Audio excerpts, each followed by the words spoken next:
Le segment Sur la route vous est présenté par Coca-Cola. L'équipe de Génération Soccer s'est rendue en France pour prendre le pouls d'une nation qui bat au rythme du ballon rond. À un an de l'Euro 2016 et avec un championnat local qui grandit sans cesse, cette passion est omniprésente. Premier arrêt, le PSG et ses méga-stars. Et maintenant, l'international néerlandais Grégory van der Wiel nous parle de la vertigineuse évolution du PSG au cours de ces dernières années.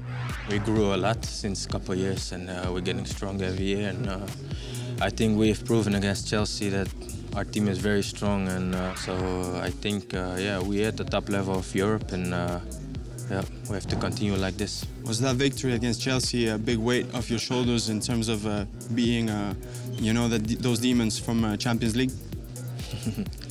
Yeah, I think so. That was a very important victory for us, not only for the qualification but also for our team, for the confidence and that we have proven that we're a big team. De son côté, le brillant milieu argentin Javier Pastore croit que cette équipe a ce qu'il faut pour rester au sommet de l'Europe pour les années à venir.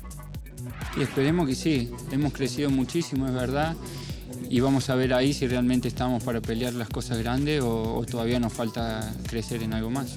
Te convocaron para la selección, ¿sentís que esta vuelta es la vencida para permanecer ahí, pelearte un puesto para la Copa América y quizás para más adelante? Sí, por supuesto, es súper importante volver a la selección después de muchos años. Tengo la posibilidad de estar, tengo la posibilidad de jugar también por lo que me ha tocado jugar estos amistosos, así que tengo que solo demostrar que quiero quedarme ahí y que quiero ganarme un lugar en este gran equipo, ¿no? Le capitaine de la sélection brésilienne et du PSG, Thiago Silva, croit aussi que son club a atteint ce point. Mais il sait surtout qu'il faut continuer à travailler fort pour y rester. Dans l'évolution du PSG, sens-tu que cette année, vous êtes rendu au point où vous pouvez rester au top en Europe? Oui, je pense. Je pense parce qu'on a beaucoup de joueurs de qualité. On joue beaucoup mieux que ce moment-là. Mais je pense qu'on a besoin de rester comme ça, jouer plus comme l'équipe. Parce que si on joue comme l'équipe, comme on a fait à Londres, je pense que c'est possible. Alors si on change la mentalité du groupe, je pense que c'est pas possible. Nous avons eu la chance de nous entretenir avec Adrien Rabiot, un produit du club qui nous a parlé de son cheminement jusqu'à la première équipe. D'évoluer dans la première équipe PSG et tout ça représente beaucoup d'efforts. Comment tu te sens dans ton cheminement et pour l'évolution? C'est bien, j'ai intégré le groupe professionnel, ça fait 3 saisons maintenant. Et je pense que j'ai eu une bonne progression. Je suis toujours en progrès. Et c'est une bonne chose de pouvoir jouer des matchs de championnat, de pouvoir jouer des gros matchs de Ligue des Champions comme à Chelsea. Pour la progression, c'est toujours bien. C'est quoi tes prochains objectifs? J'imagine que de faire partie de l'équipe première, c'en était un important. Là, tu as atteint ce niveau. Qu'est-ce que tu vois pour la suite? Je suis toujours en progrès, comme j'ai dit. Mon objectif, c'est de continuer, de m'imposer dans cette équipe de Paris. Et bien sûr, atteindre l'équipe de France A. Donc, c'est les objectifs personnels. Est-ce que l'Euro 2016 est un objectif de court terme? Oui, bien sûr, mais après, ça reste... c'est pour moi, je ne vais pas le dire à la télé. Bien évidemment, nous ne pouvions passer par le PSG sans repartir avec un mot du grand Zlatan Ibrahimovic. Voici comment il voit l'évolution de son club au cours des dernières années. Hey, from very far from you. Okay. From Canada. Nice to meet you. Thank you very much.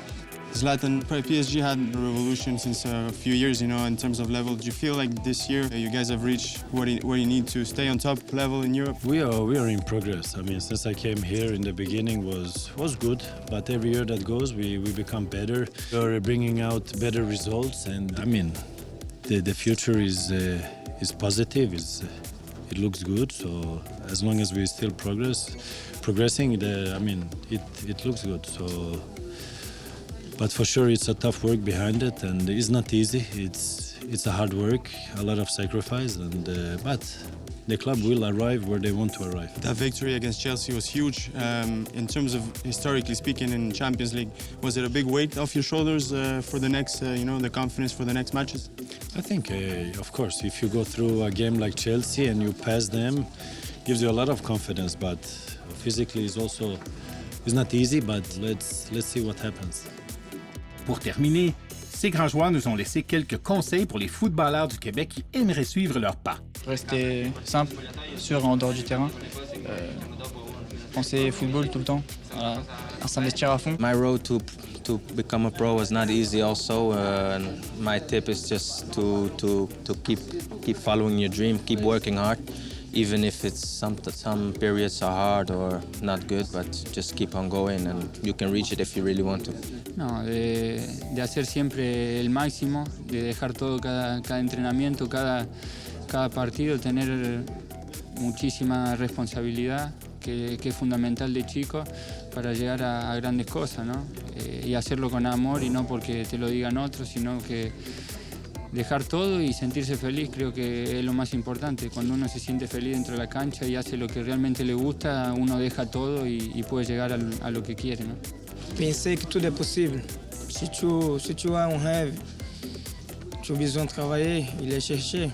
Parce que si tu as juste un rêve et restes à la maison, c'est pas possible pour réussir, non? Tous les garçons qui ont un rêve pour être joueur de foot, je pense qu'il a besoin d'aller chercher, travailler beaucoup parce que Dieu, il a aidé toutes les personnes qui travaillent. Je pense que si tu as un rêve, besoin de chercher, besoin de travailler. Believe in themselves and at the same time you learn to play, but do your own thing and try to open doors to create something new. So believe in yourself and every ball that comes, break through it. Dans le prochain épisode, nous vous emmenons au cœur d'un joyau du développement du soccer mondial par où sont passés plusieurs des plus grandes légendes comme Thierry Henry et Blaise Matuidi, le Centre national de formation à Clairefontaine.